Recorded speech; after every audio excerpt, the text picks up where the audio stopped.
로마서 8장의 말씀을 통해서 저희가 성령의 사람이라는 내용 같이 보도록 하겠습니다.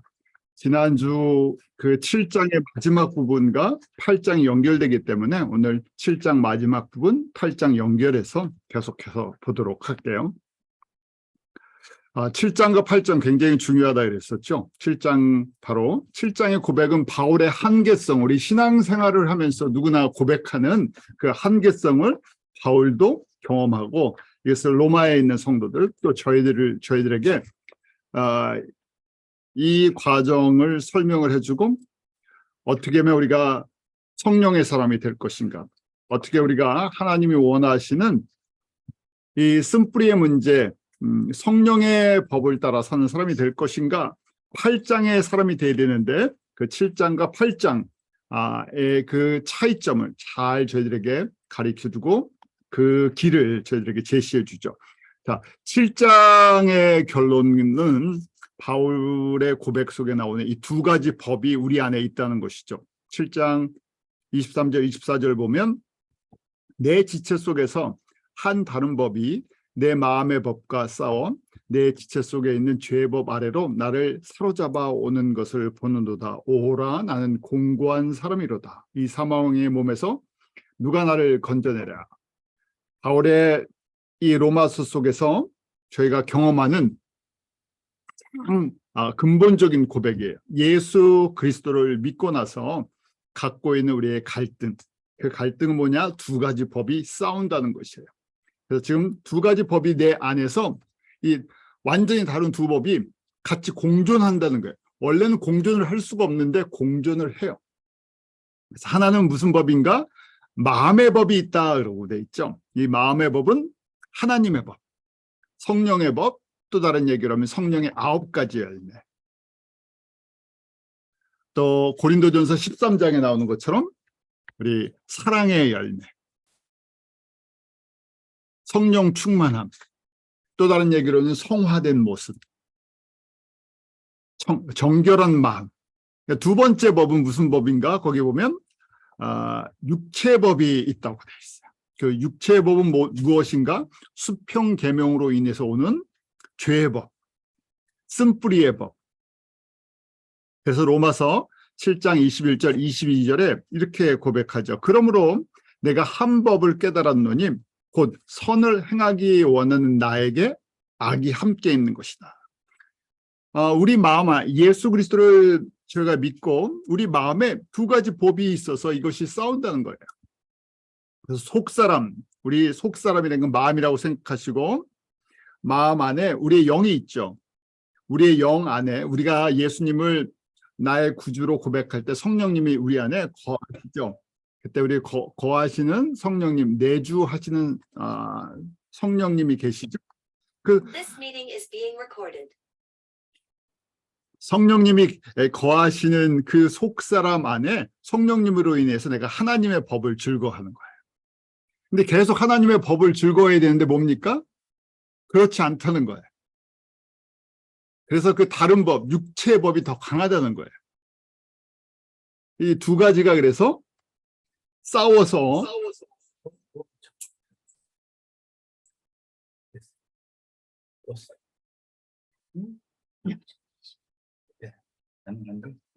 일반적으로는 사망의 법이 육체의 법이 더 강하기 때문에 문제가 일어난다는 것이에요. 그래서 바울의 고백이 지금 7장 14절에 있었죠. 율법은 신령한 줄 알거니와 나는 육신에 속하여 제 아래 팔렸도다 돼 있어요.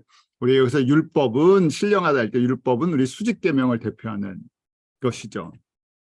원죄 부분, 예수님께서 우리의 원죄를 사하여 주셨어요. 근데 우리가 아직도 무엇이 남아 있습니까? 쓴뿌리의 영향이, 원죄 부분이 해결이 됐어도 쓴뿌리의 부분이 남아 있어요. 왜냐하면 우리 마음의 상태가 그래서 그래요.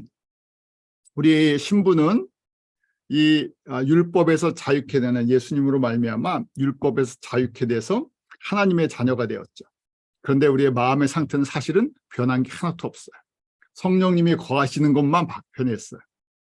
그래서 아직도 나는 육신에 속하여 라고 돼 있죠. 육신에, 쓴뿌리의 영향력 아래에 있다는 거예요.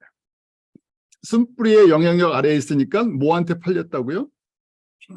죄 아래 팔렸도다 하는 것은 쓴뿌리의 노예로 살아간다는 거예요. 그래서 그 다음 15절에 나의 행하는 것과 원하는 것이 다르다는 거예요. 내가 나의 행하는 것을 내가 알지 못하노니 원하는 이것은 행하지 아니하고 도리어 미워하는 그것을 함이라. 원하는 것, 진짜 내 안에 성령님이 나에게 주시는 그 성령의 소욕은 그대로 순종하지 못하고 옛날에 살던 무슨 습관대로요? 육신의 소욕대로 살아간다는 거예요. 누구나 다 경험하죠. 예수님을 믿고 이걸 경험을 해요. 그런데 문제는 이걸 경험을 하는데 이 경험하는 걸 느끼느냐 느끼지 못하느냐. 다른 얘기로요. 지금 바울이 오호라 나는 공고한 사람이로다. 이 사망의 몸에서 누가 나를 건져내라. 이걸 고백하는 것이 은혜라는 거예요. 왜냐하면 이 과정이 있어야 회복과 치유의 사건이 일어나기 때문에. 우리 병도 그렇잖아요. 아픈 걸 느껴야, 내가 어디가 아프다고 느껴야 치료를 하든지 의사를 만나든지 길을 찾죠. 근데 아픈 걸 전혀 못 느끼면 어떻게 됩니까? 병이 들어도 저희가 그 길을 찾지를 않아요. 영적으로도 마찬가지예요. 오호라 나는 공고한 사람이로다. 이건 내가 찢어지게 됐습니다. 내가 파손하게 됐습니다. 하는데 이걸 느끼고 고백을 하는 사람이 은혜가 있다는 거예요. 지금 바울이 로마에 있는 성도들, 또 저희들에게, 또 바울 자신도 이 과정을 지나가고 있는데 두 가지 법, 성령의 내 마음에 있는 성령의 소욕을 따라 살아야 되는데 그렇게 살지 못하고 뭘 한다고요? 미워하는 옛 성품, 옛 쓴뿌리의 영향력 속에서 그 열매를 맺고 쓴뿌리의 노예가 되었다는 거예요. 그래서 내가 파손하게 생겼습니다 하고 고백을 하는 것이죠. 그 7장 17절 18절에 이제는 이것을 행하는 자가 내가 아니요 내 속에 거하는 죄니라. 아, 누가 이걸 행하게 하는 영향력을 누가 미치는지 알았다는 거예요. 성령의 도우심을 통해서, 말씀을 통해서 깨달았는데 내가 아니고 뭐라고요? 내 속에 거하는 죄다 할 때 내 속에 거하는 이 죄는 수직계명, 원죄 부분이 아니라 쓴뿌리의 영향력이 이렇게 나의 성품을 이렇게 만들어놨다는 거예요. 그래서 내 속, 곧 내 육신에 선한 것이 거하지 아니하는 줄을 아노니라고 돼 있죠. 내 안에 쓴뿌리의 영향력 때문에 선한 것이 거하지 않고 선한 영향력을 미칠 수가 없다는 거예요. 원하는데 그게 안 된다는 거예요. 그래서 지금 다시 22절, 23절 이 상태를 이해하고 이 고백을 하는 거죠.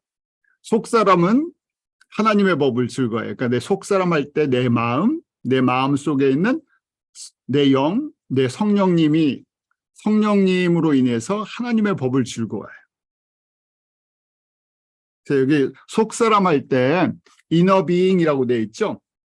그래서 왜 속사람이라고 했나 하면 이너비잉이 이제 그 헬라어 언어로 보면 에소, 안트로포스라는 거. 에소는 within, inside라는 그 전치사고, 안트로포스는 사람, 휴먼 비잉인데, 그래서 안트로폴로지, 인류학 그 할 때 안트로폴로지라고 하죠. 그 단어가 이제 사람이란 안트로포스라 해서 거기서 나온 거거든요. 그래서 사람 아니다로 돼 있는데 사람 아니 우리 마음이죠. 그 마음 안에 우리의 영이 거해요. 그 안에 성령님이 거하시는 거예요. 그래서 우리가 이제 마음, 또 속사람, 중심 이런 표현을 써요. 에베소서 3장 16절에도 고린도후서 4장 16절에도 또 배에서 생수가 난다 그럴 때 요한복음 7장 38절에도 이 배가 그냥 음식을 먹는 배가 아니라 우리의 영이 거하는 우리의 마음의 깊은 곳, 그래서 이너 비잉, 이너맨이라고 하는 거죠. 그래서 우리 마음 속에 내 영이 거하고 내 영이 그 안에서 성령님과 연합한 상태가 우리 성도가 되는 거죠. indwelling spirit, 성령님이 우리의 영과 연합을 해서 우리에게 생명, living being이 되게 해주시죠. 자, 내 지체 속에 한 다른 법이 내 마음의 법과 싸워라고 돼 있죠. 이 지체라는 단어가 나와요. 이 지체는 멜로스라는 그 멜레슨이 이제 복수가 되는 거예요. 많은 복수형 지체들이에요. 그 지체들 뭘 얘기하냐면 내 혼을 갖다가 이야기해요. 내 혼 안에 죄의 법들이 있다는 거예요. 혼 안에 마음이 있죠. 우리 이제 그릇 생각하세요. 그냥 우리 혼 안에 마음이 있어요. 근데 혼 안에 마음이 있고 마음 안에 성령님이 거하시는 거죠. 그런데 거기에 성령님만 거하시는 것이 아니라 뭐가 있다고요? 다른 법들이 있다는 거예요. 죄의 법들, 사단의 법들, 쓴뿌리들이 많이 있다는 거죠. 우리가 혼도 윗방 아랫방 성소처럼 윗방 아랫방이 있죠. 그래서 그 안에 깊은 마음에까지 쓴뿌리가 깊게 내려가져 있어요. 내 지체 속에 있는 죄의 법, 다른 법들, 쓴뿌리의 법들, 죄와 사망의 법들 아래로 나를 어떻게 한다고요? 사로잡아 오는 것을 본다고 돼 있어요. 두 가지가 다 보인다는 거예요. 가만히 묵상하면 내 마음에 성령님이 거하셔서 성령의 열매를 맺어야 된다는 성령의 소욕이 있어요. 소리가. 그런데 또 보니까 곳곳에 죄의 법들의 소리가 더 큰 거예요. 그 죄의 법이 바로 원래는 내 옛 성품, 내 인격, 내 가치관 여러 가지로 그때그때마다 옷을 입어요.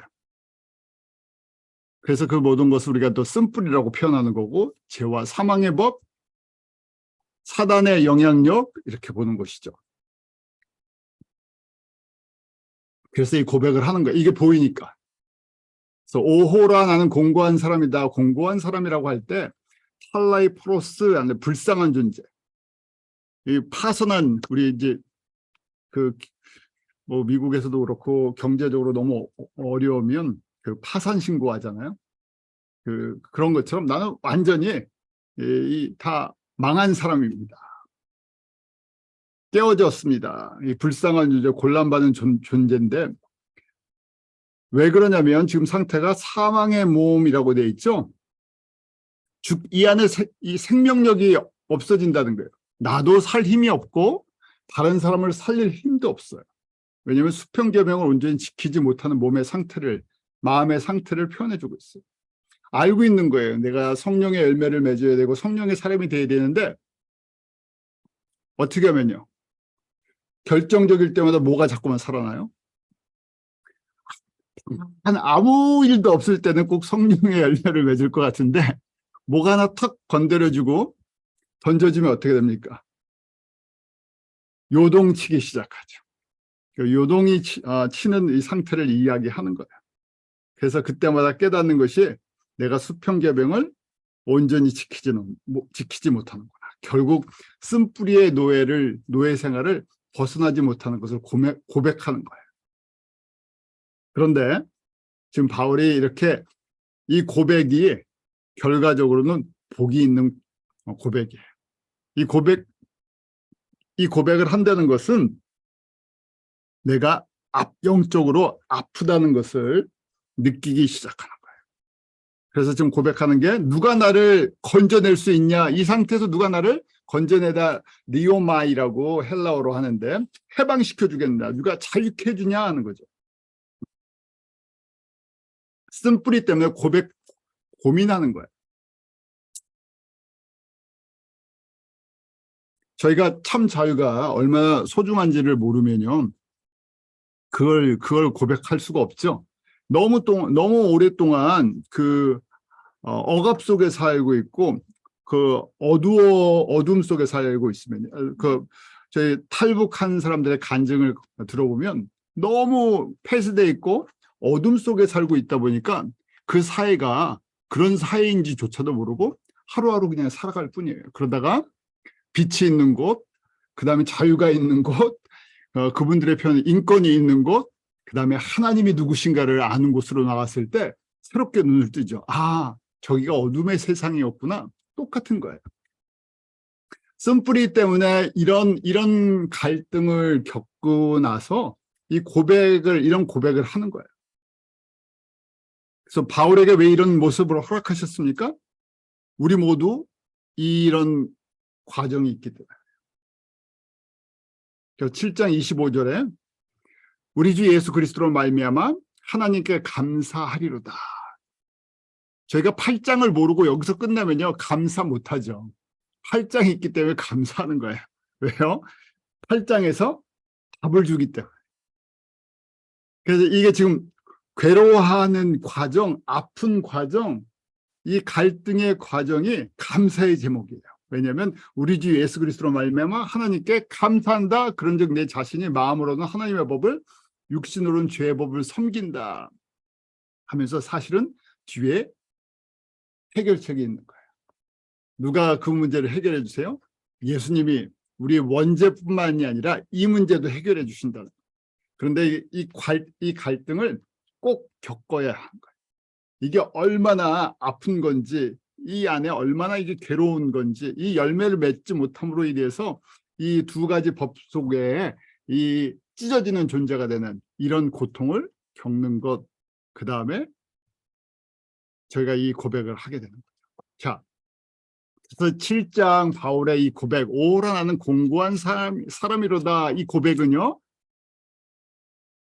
저희가 결론적으로 봤을 때는 세 번째 믿음의 성도들로 예정되어 있는 사람들, 세 번째 믿음의 성도들이 하는 고백이에요. 아니, 첫 번째 사람들 고백할 수 있을 거 아닙니까? 두 번째 믿음의 사람들도 고백할 수 있지 않습니까? 하는데, 자, 첫 번째 믿음의 성도들은 예수 그리스도를 믿고 구원받은 다음에 그 다음에 복잡한 거 생각하기 싫어요. 그래서 저희가 양다리 걸치는 대표적인 삶이죠. 예수님을 믿었는데 세상적으로 더 즐기고 싶어요. 세상적인 거 더 좋아해요. 그래서 그냥 적당히 저희가 우리 주일 성도라고 이야기를 하죠. 그러니까 무슨 얘기냐면 첫 번째 믿음의 사람들은 성품의 변화, 두 가지 법이 있다는 것 자체를 관심도 없고 인식하지도 못해요. 가르쳐줘도 그게 뭐가 중요하다고 아예 이 귀에 들어오지 않는 거예요. 다시 얘기해서 아픈 것 자체를 느끼지 못하는 상태예요. 왜냐하면 그 분야에 성품이 변화되어야 되는 것, 성령의 열매를 맺어야 된다는 것이 전혀 들어오지 않죠. 이런 자각 증세가 없어요. 두 번째 믿음의 성도들은 뭐가 제일 관심 있는 사람들이었어요? 열심히 예수님을 믿고 섬긴다고 하는데 이 땅에 잘 되는 나, 우리 기복신앙, 번영, 이 세상의 행복 이런 걸 추구하죠. 성품 변화되지 않아도 이런 거 받을 수 있어요. 성품을 변화된다는 것은 우리 성화라고 하는데 이건 몇 년이 걸립니까? 평생 걸리는데 평생 해도 저희가 그렇게 쉬운 부분이 아니에요. 그래서 이거 된다고 이거 된다고 뭐 천국 가는데 무슨 지장이 있습니까? 일반적으로 생각할 때 예수 믿고 천국 가는, 내가 예수님을 구주로 믿고 천국 가는 것을 보장받았는데 이게 뭐 그렇게 중요하다고요? 더 중요한 거 뭡니까? 이 땅에서 내가 잘 되는 것, 내 가정이 잘 되는 것, 내 자녀가 잘 되는 것, 그게 중요하지 않습니까? 그래서 이걸 듣지만 안에 이 감동이 오지 않아요. 그래서 이 고백은 오호라 나는 공고한 사람이로다, 이 사망의 법과 성령의 법이 부닥친다는 것을 느끼는 사람, 이 고백을 하는 것이, 그래서 세 번째 성도, 세 번째 믿음의 성도와 세 번째 믿음의 성도로 예정되어 있는 사람들이 하는 고백이라는 얘기예요. 두 가지 법이 있다는 것을 깨닫는 사람들이에요. 두 가지 법이 있으니까 왜 내가 죄의 법, 쓴뿌리의 법, 예수님을 믿고 신앙생활을 이렇게 하는데 내가 그 안에서 이 안에서 아직도 노예 생활을 해야 되나? 그래서 그것 때문에 마음이 가난해지고 예수님을 닮지 않는 것으로 인해서 애통하는 사람들이에요. 이 과정을 주님이 기뻐하시는 거예요. 왜요? 주님이 그 다음에 만져주실 수 있기 때문에. 예수님은 강제로 우리를 치유하시지 않으시죠? 강제로 우리를 청소하지 않으세요. 인격적인 분이시다. 우리에게 자비와 사랑을 베푸시는데 우리가 마음의 문을 열지 않으면 강제로 들어와서 청소하지 않으세요. 그래서 보혜사 성령님께 고백할 때도 마찬가지죠. 우리가 마음의 문을 여는 거예요. 마음의 문 때 찬양을 하기도 하고 마음의 문을 열기 위해서 저희가 기도도 하기도 하고 묵상하기도 하고 그렇죠. 그래서 저희가 찬양을 많이 하는 이유 중에 하나가 마음의 문을 잘 열려고요. 마음의 문이 항상 잘 열리는 사람이 복이 있는 사람. 언제든지 내가 예수님 앞에서 겸손한 사람이죠. 이런 고민을 고백하는 과정 속에서 때가 되면 주님께서 이제 만져주시기 시작하세요. 치유가 일어나고 회복이 일어나요. 근데 저희가 보통 치유 회복하면 육신의 것을 많이 생각하는데 정말 힘든 것이 보이지도 않는 우리의 마음의 이 지금 더러운 마음을 청소하는 부분이 정말 어려운 부분이에요. 그래서 우리가 평생 걸린다. 이 부분이 바로 성화다. 이 성화의 주체도요, 예수님이세요. 그래서 이걸 깨닫고 이걸 고백하는 사람이 특별 은혜 가운데 있는 사람들이다. 복 있는 사람이다. 팔복의 복을 깨닫고 순종해 나가는 과정이에요. 자, 팔복의 시작이 심령이 가난한 자는 복이 있나니 천국이 저희 것입니다. 두 번째가 애통하는 자라고 했었죠. 그 심령이 가난한 자, 애통하는 자의 고백이 바로 지금 오호라 나는 공고한 사람이다. 바울이 여기서 끝내지 않고 그다음에 감사로 이어지죠. 내가 예수님으로 인해서 감사한다 하면서 두 가지 법이 있는 거예요. 깨달았고 두 가지 법 때문에 내가 고통하고 괴로워하고 내 안에 예수님을 담고자 하는 소욕이 있는데 실제로는 열매가 맺혀지지 않아. 내가 아무리 해도 이건 내 힘으로는 이게 맺혀지지 않는다는 거예요. 자, 그래서 이 고백을 한 다음에 그 유명한 8장에 8장의 말씀을 하려고 이렇게 고백을 하게 만든 거예요. 궁금하지 않습니까? 8장 1절이 그래서 핵심 결론과 결론 중에 결론이에요. 8장 1절 답이에요. 정답. 너무 정답하면 너무 이상한데 정답이에요. 그러므로라고 돼 있죠. 이 이야기를 하려고 이렇게 서론을 7장에 6장 7장 이걸 길게 썼어요. 그러므로 하니까 therefore 하니까 7장의 내용을 받는 거예요. 바로 앞에 오라 공고한 사람이로다. 이 사망의 몸에서 누가 나를 건져낼 것인가? 어떻게 내가 이 사망의 법에서 자유로울 수 있나? 쓴뿌리 법에서 어떻게 자유로울 수 있냐 하는데 지금 이제라고 돼 있죠. 이제 now라고 돼 있잖아요. now 이제 내가 답을 깨달았다는 거예요. 성경 안에서. 그 답은 뭐냐? 그리스도 예수 안에 있는 자에게는 정죄함이 없다 하고 이제 시작을 해요. 그리스도 예수 안에 있는 자라고 하니까 일반적으로 다 예수 믿는 구원받은 성도들이라고 생각하죠. 그런데 7장 저희가 지금 24절, 25절의 고백을 보니까 이걸 자각하는 사람, 내가 영적으로 문제가 있다는 것, 쓴뿌리 문제가 있다는 걸 자각하는 사람의 고백이잖아요. 그러니까 이제 그리스도 예수 안에 있는 자라고 할 때 이 고백을 할 수 있는 사람은 결국 히브리서 11장의 믿음을 갖고 있는 사람들로 예정된 사람들. 넘버 3, 우리 세 번째 믿음으로 예정되어 있는 사람들. 자기 자신이 영적으로 공고한 자임을 고백할 수 있는 사람들, 심령이 가난한 자라는 고백을 하는 사람들, 그것이 복이 있다는 것을 깨달은 사람들, 애통하는 사람들. 그 사람들은 no condemnation이죠. 정죄함이 없다 하니까 이게 뭐냐면 쓴뿌리 법, 죄법, 노예법이 나를 정죄할 수가 없다는 거예요. 그 쓴뿌리의 법이 나를 갖다가 짓누르지 않는다는 거예요. 오호라 수준에 머물러 있지 않는다는 거예요. 그 다음 단계를 알았다는 거예요.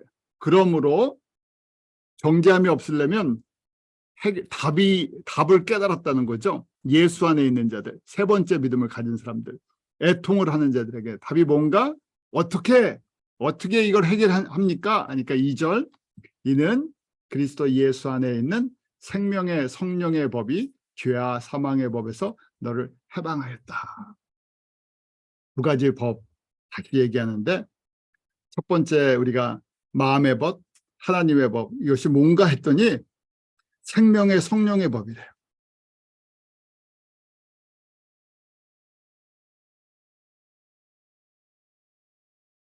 내 속에 있는 성령님이 다스리는 법이 있어요. 성령의 열매를 맺게 하고 사랑의 열매를 맺게 하는 거예요. 그 다음에 내 마음에 무슨 법이 있었습니까? 쓴뿌리의 법, 죄와 사망의 법인데, 이런 거예요.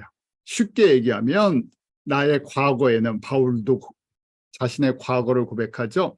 두 가지 법이 있다는 걸 깨달았어요. 그런데 과거에는 어떤 법이 더 강했다는 얘기예요.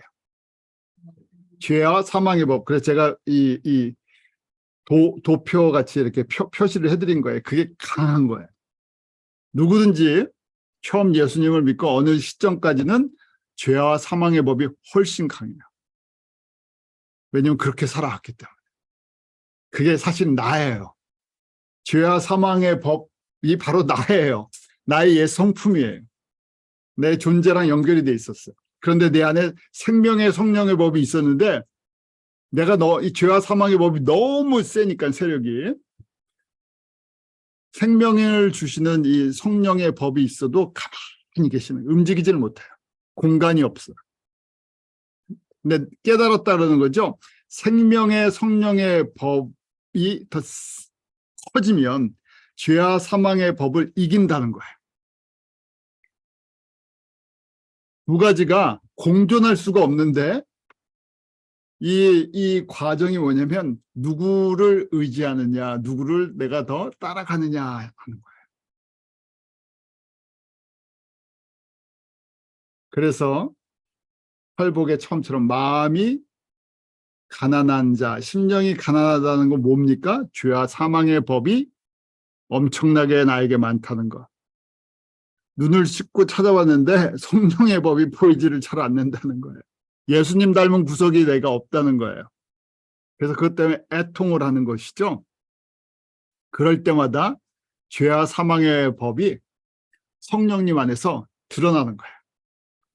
이런 게 쓴뿌리다, 이런 게 쓴뿌리의 법이라고 드러나니까요. 그 다음에 이것이 이제 점점 약해질 수 있어요.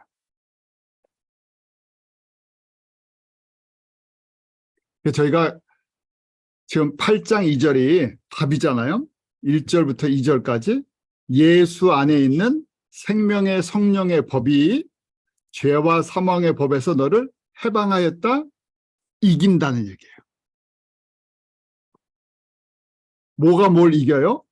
생명의 성령의 법이 죄와 사망의 법을 이겨요. 권세가 훨씬 커요. 그러니까 어떻게 해야 돼요? 저희가 거기다가 맡기고 의지해야 돼요.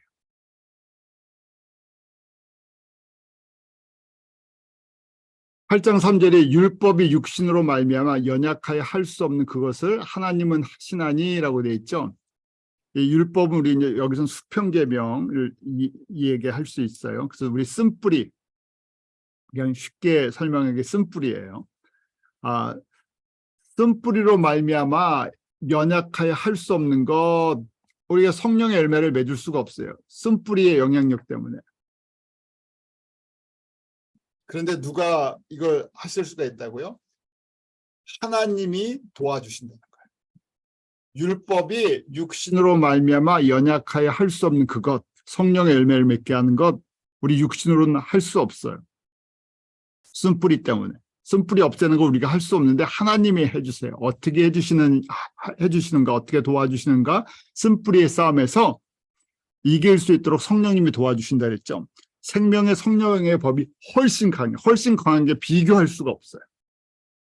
어떻게 성령님이 도우시는가? 예수님 안에서 먼저 첫 번째 단계가 예수님께서 이것 때문에 죄 있는 육신의 모습으로 오셨다는 거예요. 그러니까 제가 예수님이 왜 이 땅에 오셨습니까? 가장 기본적으로 우리의 죄와 허물을 사해 주시기 위해서 오셨다 그러죠. 원죄 부분 해결하라고. 그래서 생명을 주시는 것, 하나님의 자녀 삼아 주시는 것, 구원을 허락하시는 것. 두 번째, 바로 오늘 저희가 계속 지금 공부하는 거예요. 우리를 온전케 해주시려고, 우리의 쓴뿌리를 없애주시려고요, 우리를 성결케 해주시려고요, 우리를 영화롭게 해주시려고요, 우리를 하늘의 기업이 있는 하나님의 자녀들로 삼아주시려고. 그래서 똑같은 표현이지만 그래서 예수님이 이 땅에 오셨어요. 어떤 모습으로 오셨습니까? 성육신 100% 인간의 모습으로 오셨는데 죄가 없으시는데 죄 있는 모습인 것처럼 하고 오셨다는 거예요. 육신을 갖고 오셨으니까. 죄가 없으신데요, 육신의 모습, 죄 있는 사람들처럼 오셨다는 거예요. 그래서 죄를 위하여 속죄의 제물이 되셨어요. 거기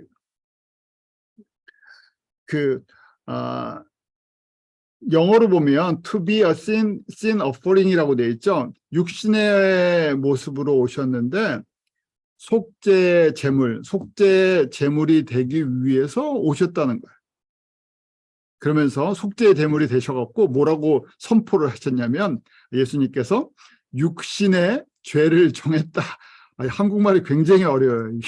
이게 무슨 육신의 죄를 정했다, 이게 무슨 말인가 하면요, 죄를 육신으로 오셔서 쓴뿌리를 비난하고 정죄하셨다는 거예요. 예수님이 도와주셔서 내 안에 쓴뿌리가 드러나게 하고 쫓아내주신다는 얘기예요.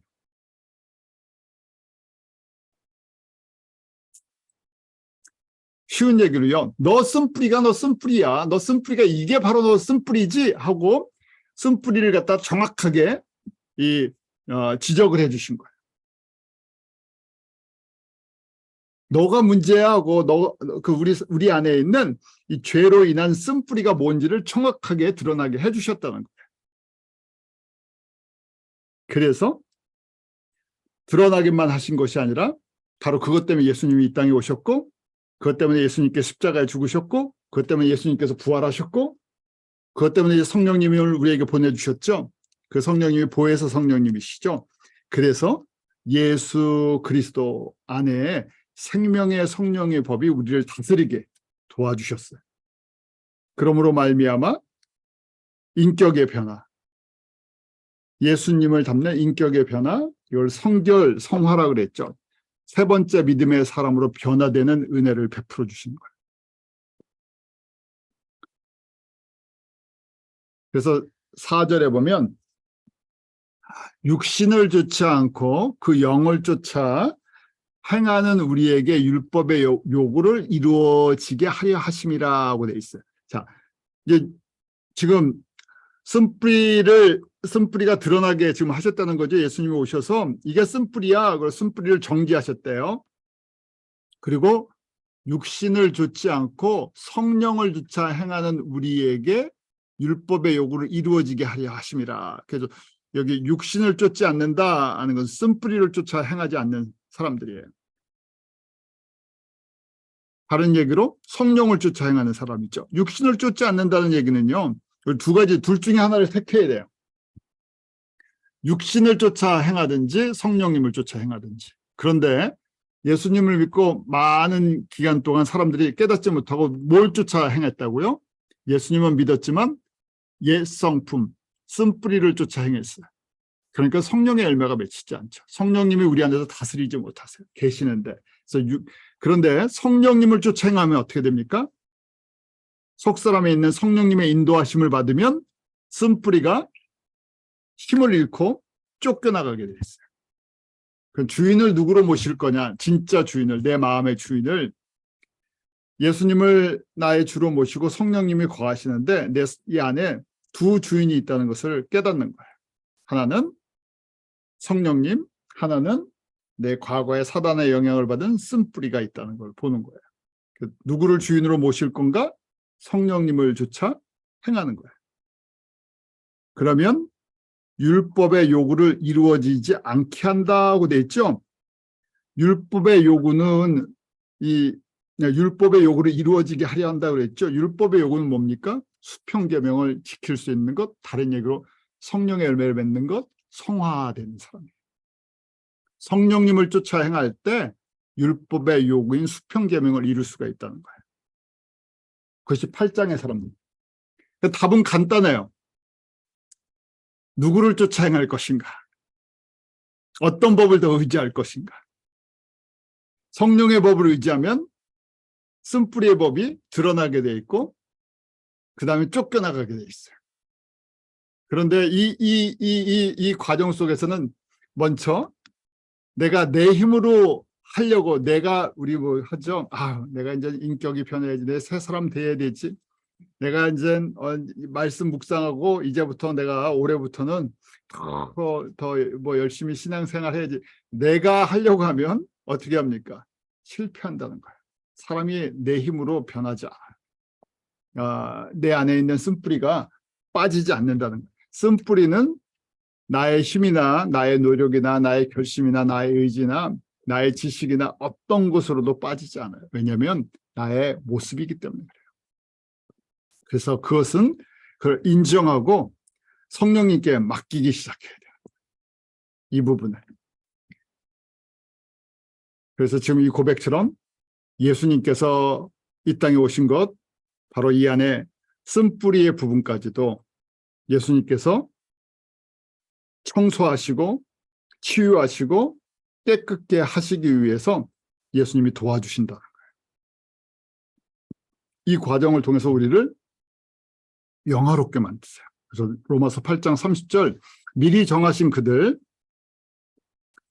때가 돼서 불러주시고 부르신 그들을 또한 때가 돼서 의로운 가정, 성결의 열매를 맺게 하세요. 의롭게 하신 그들을 또 어떻게 합니까? 영화롭게 해주시는 거예요. 이게 몇 장의 사람들입니까? 8장의 사람들. 그래서 그냥 쓴뿌리를 가지고 있으면요, 여기까지 가지 않는다는 거예요. 쓴뿌리가 많은 상태로 그냥 살면요, 내가 성령의 법을 따라서 성화의 과정, 성령의 열매를 맺지 않으면 영화의 과정까지, 영광의 과정까지 가지 않는다는 거예요. 그래서 거기 그렇게 되어 있죠. 미리 정하신 those he predestined이라고 되어 있는데 미리 예정한 사람들이에요. 저희가 그냥 큰 그림으로 할 땐 첫 번째 믿음으로 예정되어 있는 사람도 있고 두 번째 믿음으로 예정되어 있는 사람도 있고 세 번째 믿음으로 예정되어 있는 사람이 있어요. 제가 계속 그런 표현 쓰죠. 제가 이 말씀을 듣고 같이 나눈다는 것만 해도 제가 뭐라고 생각해 볼 수 있다고요? 세 번째 믿음의 사람들로 예정되어 있는 사람 아닐까 하고 저희 자신을 이렇게 격려하는 겁니다. 왜요? 아니면 관심도 없어요. 왜요? 첫 번째, 두 번째 분들은 지금 이 말씀 자체가 관심이 없는 말씀이에요. 로마서 어렵기만 해요. 왜 이렇게 말씀을 어렵게 썼어요? 성결하고 성화하고 뭐 이 쓴뿌리 뭐 이렇게 복잡하게 얘기를 합니까? 이게 뭐가 이렇게 중요하다고요? 예수님 믿고 그냥 예수님 잘 믿으면 됐죠. 이 말씀을 배우고 이 말씀을 묵상하는 사람이 복이 있어요. 왜냐하면 이 과정이기 때문에. 그래서 제가 이 말씀을 저희가 듣고 같이 공부하고 나눈다는 것만 해도 저희가 스스로 이제 격려하는 거죠. 우리는 몇 번째 사람으로 예정되어 있는 사람들 같다고 지금 고백하는 겁니까? 세 번째 믿음의 사람들로 예정되어 있는 사람이라고 저는 믿는 거예요. 여기 같이 계신 모든 분들이. 저희가 그 다음 단계는 뭡니까? 다 같이 우리가 성결의 이 열매, 성화의 열매, 이 삶을 살기 위해서 서로 격려하고 도전을 주는 거예요. 왜 그렇습니까? 성화가 결론이 아니에요. 성화의 과정을 저희가 이렇게 따라갈 때 성령의 법을 따라 살 때 죄와 사망의 법을 저희가 이겨낼 수 있어요. 쓴뿌리를 쫓아낼 수 있어요. 그 다음에 뭐가 있기 때문에요? 우리를 영화롭게 하시는 예수님의 작품이 있어서 그래요. 우리를 영화롭게 하는 가장 아름다운 작품이 뭡니까? 계시록의 어린 양의 신부의 모습이에요. 이게 정리가 돼야 신부가 되는 거예요. 쉽게 생각하면요. 생각해 보세요. 예수님께서 저희를 신부로 택해 주셨어요. 그런데 쓴뿌리 있는 그대로 가요. 그냥 세상 말로 할게요. 내 성질머리 그대로 갔어요. 예수님이랑 있으면 편안하겠습니까? 예수님이랑도 계속 모호할 것 같아요. 내 쓴뿌리 그대로 갖고 오면 예수님이 뭐라고요? 우리의 신랑 되고 저희가 신부예요. 그럼 뭐 하겠습니까? 매일 부부싸움 해야 돼요. 매일 부부싸움 해야 되니까 결혼 관계가 평탄하지가 않아요. 그렇겠죠? 그래서 예수님께서 내가 신부로 택했는데 뭐 좀 빼고 오라고요. 쓴뿌리 좀 정리하고 누구 닮아서 오라고요. 예수님 닮아서 오라고요. 그래야 신부가 누리는 그 영광을 다 주시겠다는 거예요. 그걸 영화롭게 하시는 거예요. 그래야 신부가 영화롭죠. 자, 이 그림이 그려지시죠? 그래서 저희가 공부 다 한 거예요. 그걸 설명을 해주는 거예요. 8장은 이제 8장 1절에서 4절까지 딱 그렇게 설명을 하고 나머지는 그거에 대한 설명들이에요. 계속 설명들이에요. 그 영광이 무엇인지 8장의 사람들이 누리는 이 영광의 모습이 무엇인지 8장의 사람이 되게 하는 과정이 무엇인지 이제 8장에 쫙 설명이 되어 있어요. 그래서 저희가 로마서 7장의 사람과 8장의 사람은 완전히 다른 모습을 갖고 있어요. 궁극적으로 제가 왜 성경 공부를 합니까? 8장의 사람이 되려고. 그래서 8장에 이제 좀 설명을 해주는 거예요. 우리가 예수 그리스도 안에서 크게 두 종류의 사람이 있다는 거예요. 크게 보면 육신을 좇는 자, 거기에 돼 있죠. 육신을 좇는 자는 육신의 일을, 또 어떤 사람이 있어요? 영을 좇는 자로 성령님이에요. 성령을 좇는 자는 성령의 일을 생각하는. 우리 마음속에 아까 제가 이 화살표 했죠. 어떤 마음이 큰가, 누구의 마음이 큰가, 누구의 법이 강한가 하는 거예요. 예수님을 믿고 그냥 전적으로 성령의 법이 그냥 한 99% 됐으면 좋겠어요. 근데 그렇게 되지 않는다는 거예요. 시간이 필요해요. 고백이 필요하고. 그래서 최소한 몇 %가 돼야 되겠습니까? 이기려면요. 저희가 그냥 수학적인 산수 개념이에요. 51%는 돼야 돼요. 투표에서 51%는 성령의 법이 돼야 이 머저리티 우리 꼭 국회에서 투표할 때 51표 가져야 되는 것처럼. 그러려니까요 어떻게 됩니까? 육신의 소욕이 무엇인지, 육신의 정체가 무엇인지, 쓴뿌리의 정체가 무엇인지를 밝혀내야 돼요. 왜냐하면 육신을 좇는 자는 뭘 만들어낸다고요? 육신의 일을. 이게 육신의 일이 단지 육체적인 게 아니라 육체의 소욕, 죄와 사망의 소욕을 만들어낸다는 거예요.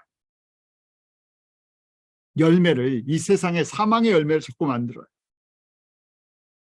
그다음 성령을 좇으면 그게 머저리티 내 생각이니까 성령의 열매를, 성령님이 원하시는 것이 무엇이겠어요? 예수 그리스도를 이 땅에 보내신 하나님의 목적을 이루어 나가는 거예요. 그래서 지금 첫 번째, 두 번째 믿음의 사람들은 크게 보면 어디에 속한다고 이야기할 수 있습니까? 육신을 좇는 자가 된다. 왜요? 첫 번째 믿음의 사람들은 죄의식 자체가 없어요. 죄의식이라는 게 내 안에 쓴뿌리에 대한 의식 자체가 없어요. 어렵죠. 이걸 설명을 해줘도 이걸 깨닫지를 못하죠. 그렇다고 너무 저희가 첫 번째 믿음의 사람들을 룩다운하면 안 된다 그랬죠. 왜냐하면 그 안에 뭐가 들어있기 때문에 예수님의 생명의 피가 들어있어요. 그래서 저희가 판단을 해도 안 되고 정죄를 해도 안 돼요. 왜냐하면 은혜를 그만큼 은혜의 분량들이 달라서 그래요. 그리고 저희가 본 것처럼 교회 역사를 통해서도 또 구약의 이스라엘 백성들을 통해서도 보았지만 첫 번째 믿음의 사람들이 대다수예요. 왜냐하면 일반 백성들이기 때문에.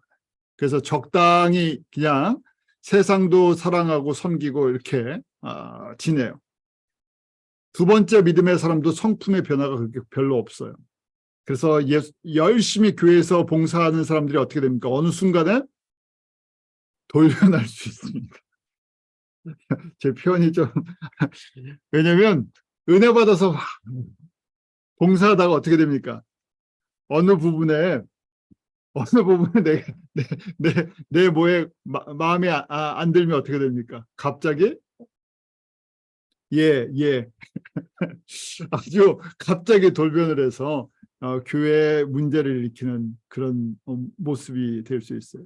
그래서 뭐 다 그런 건 아닌데 그래서 무슨 저희가 교회 뭐 성가대가 됐든 뭐 아니면 친교팀이 됐든 무슨 봉사팀이 되는데 열심히 봉사하다 어떻게 됩니까? 연합해서 갑자기 딴 일을 행할 수도 있어요. 왜냐하면 사람들이기 때문에 본질적인 성령의 사람으로 변화되지 않았을 때 사람들이에요. 그래서 사역하다가도 봉사하다가도 어떻게 됩니까? 지쳐요.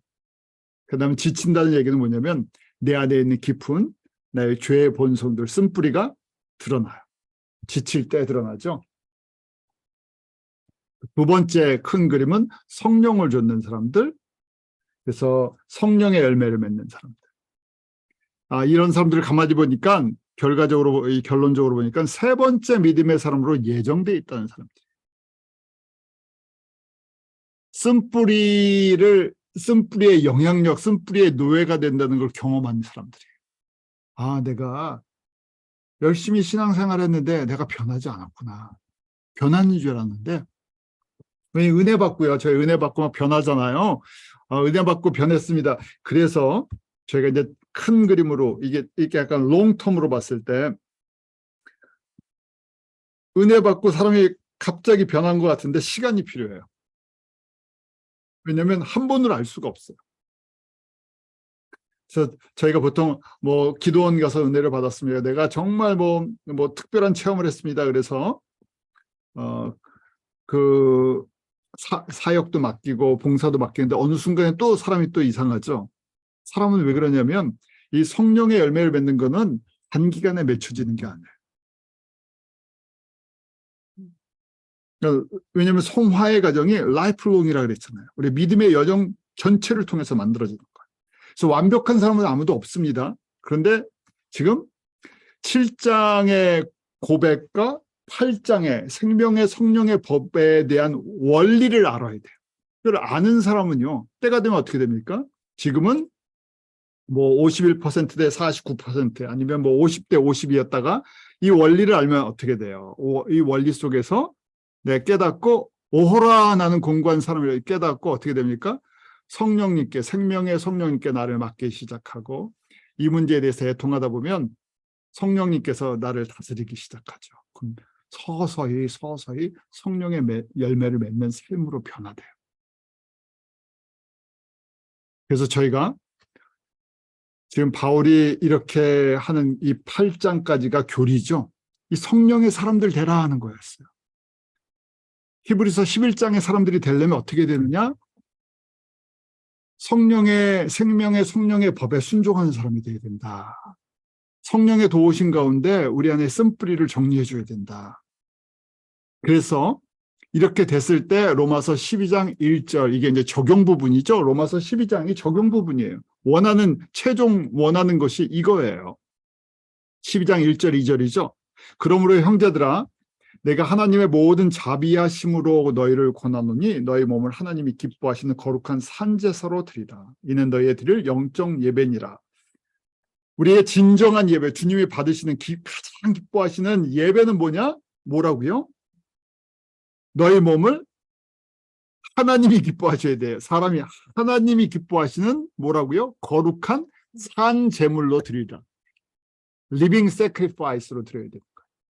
누가 기뻐하시는 제물이 돼야 돼요? 하나님이 기뻐하시는 제물이 돼요. 그래서 거기 바울이 지금 8장까지 이야기를 성령의 열매를 맺는 삶을 살아야 된다. 성령의 소욕을 따라 살아야 된다. 이게 지금 서신서의 사실은 결론들이죠. 모든 서신서의 결론들이에요. 지금 57년 로마서를 쓰면서 총 정리를 해준 거예요. 왜 우리가 성령의 열매를 맺어야 됩니까? 성령의 열매를 맺지 않으면 뭘 하지 못하기 때문에. 하나님이 기뻐하시는 거룩한 산 제물로 드려지지 않는다는 거예요. living sacrifice죠. sacrifice는 나는 죽는 거예요. 내가 죽어야 돼요. 근데 뭐 때문에 죽어요? 하나님이 기뻐하시는 것이 무엇인지를 알고 나를 죽일 수 있어야 돼요. 그런데 쓴뿌리가 죽지 않으면 뭐가 죽어요? 쓴뿌리가 죽지 않으면 성령님이 죽어요. 표현은 좀 그렇지만 성령님이 일을 못하세요. 그러니까 뭐가 됩니까? 쓴뿌리가 죽지 않으면 나는 살고 성령님은 일하지 않으세요. 그러니까 내가 산다는 얘기 뭡니까? 로마서 12장 1절 재물이 되지 않아요. 죽어라 그러는데 뭐라고 됩니까? 주님이 기뻐하시는 일을 깨닫고 죽어야 되는데 뭐라고 얘기해요? 나는 살고 자꾸만 누구 보고 죽으라 그러는 거예요. 계속해서 예수님만 죽어야 돼요. 핑계를 예수님께만 자꾸만 돌리죠. 그래서 거룩한 산 제물로 드릴 수가 없어요. 거룩한 산 제물이 되어야 되는데 이러려면 성령의 소욕, 성령의 사람들이 되어야 돼요. 성령의 사람이 되려면 쓴뿌리가 내 안에 똑같은 존재이기 때문에 쓴뿌리의 존재들이 지워져 가야 돼요. 그래서 성령의 소욕을 따라 사는 것과 육체의 소욕, 나의 소욕을 따라 사는 것이 부닥치는데 누구를 더 의지해야 돼요? 성령님께 모든 걸 맡기기 시작해야 돼요. 그래서 내 시간도, 내 물질도, 내 건강도 주인이 예수님이십니다. 성령님 도와주세요. 근데 내 안에 뭐예요? 내가 주인이라는 그 고백이 계속 일어나죠. 왜? 내 안에 있는 쓴뿌리가 나의 주인이었기 때문에 그래요. 그래서 지금 12장 1절 이런 삶을 거룩한 산제소도 드려져야 되기 때문에 그 과정이 바로 성화의 과정. 그래서 지금 2절에 구체적으로 이 세대를 본받지 말고 오직 마음을 새롭게 함으로 변화를 받아 하나님의 선하시고 기뻐하시고 온전한 뜻이 무엇인지 분별하도록 하라고 돼 있죠.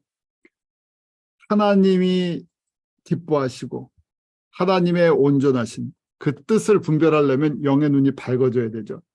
똑같은 얘기예요. 쓴뿌리가 정리가 되지 않으면 이게 보이지도 않고 깨달아지지도 않아요.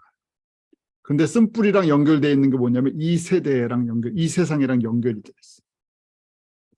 이 세상의 강한 영향력이 쓴뿌리랑 연결이 되어 있기 때문에 이 세대를 본받지 말고라고 되어 있는 거죠. 마음을 새롭게 함으로 그러니까 성령 안에서 새로워져야 하는 것이죠. 오늘 저희가 여기까지 한번 말씀을 정리해 보죠. 지금 8장의 사람이 되기를 원해서 바울의 7장과 8장을 비교해서 설명을 해준 거예요.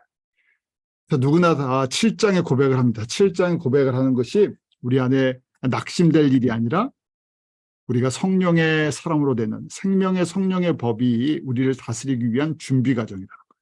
그래서 이 고백을 하면 할수록 성령님께 우리를 맡길 수가 있죠. 성령님께서 우리를 조명시켜 주세요. 우리의 마음을 비춰주세요. 쓴뿌리가 무엇인지, 죄의 영향력이 무엇인지, 내 옛 성품이 무엇인지를 보게 하세요. 그래서 저희가 잘 아는 거 있죠? 쓴뿌리를 어떻게 제거합니까? 수술이 필요하죠. 그 수술은 하나님의 말씀, 우리 히브리서 4장 12절 하나님의 말씀으로 우리를 치료하세요. 근데 그 모든 과정 속에서 성령님의 도우심이 성령님에 맡기는 것이 절대적으로 필요하죠. 이 과정을 통해서 우리가 성령의 열매를 맺는 성결의 삶을 살아갈 수 있어요. 한쪽에서는 성결, 성화의 삶, 성령님께 맡기는 삶, 한쪽에서는 하나님의 기뻐하시고 선하시고 온전하신 뜻이 무엇인지를 깨닫고 그를 닮아가는 것, 두 가지를 밸런스를 맞추는 거죠. 기도하겠습니다. 하나님 참 감사합니다. 이 밤에 저희들 주님의 말씀, 특별히 로마서를 통해서 예수님께서 우리에게 하시는 말씀을 들을 수 있는 복된 귀를 허락하여 주심을 감사합니다. 우리를 이렇게 새롭게 하시고 성령의 삶을 살아가는 성령의 열매를 맺게 하는 이 길로 인도하시기 위해서 저에게 이 말씀을 들려주심을 감사를 드립니다. 아버지 하나님, 우리의 힘으로 할 수 없음을 고백합니다. 우리 안에 있는 쓴뿌리 옛 성품들 성령님 드러나게 하시고 예수님의 말씀으로 그 말씀의 검으로 날마다 자르시고 온전케 하시는 역사 있게 해 주시옵소서. 우리에게 허락하신 모든 것들 예수님께 맡깁니다. 이 모든 과정들을 통해서 우리의 심령 날마다 가난한 그 복을 누리게 하시고 또 예수님을 닮지 않은 것으로 인해서 애통하며 우리가 예수 그리스도 안에서 성령의 열매를 맺어가는 이 온전한 길을 걸어갈 수 있도록 은혜를 베풀어 주시옵소서. 나의 힘도 아니고 나의 능력도 아니고 나의 지식도 아니고 나의 은사도 아닙니다. 오직 예수님이 나의 모든 것 되시고 나를 온전케 하시고 나를 성결케 하시고 새롭게 하시는 주인이십니다. 보혜사 성령님, 우리 안에 한 사람 한 사람 가운데 우리의 마음의 문을 열 때마다 들어오셔서 우리 안에 있는 모든 더러운 옛 성품들 드러나게 하시고 불로 태우시고 물로 씻어주심으로 말미암아 매일매일 예수님을 알고 닮아가는 귀한 은혜를 받게 하여 주셔서 예수 그리스도의 신부에게 허락하신 그 복의 길로 걸어가게 하여 주시옵소서. 또 하나님, 우리 사랑하는 주님의 귀한 믿음의 형제 자매들 주님 앞에 올려드립니다. 주님께서 특별히 성령의 능력으로 옷 입혀주시고 치유하시는 놀라운 역사 있게 하여 주시옵소서. 또 그렇게 주님께서 역사해 주심을 믿고 감사를 드립니다. 우리 미셸 선교사님 가운데서도 주님께서 능력으로 임하여 주시고 새롭게 하여 주심을 믿습니다. 준비하는 그 선교의 일정 가운데서도 저희가 합력하여 주님의 뜻을 이루어 나가는 귀한 영광에 되도록 은혜 베풀어 주시옵소서. 예수님의 이름으로 기도하옵나이다. 아멘.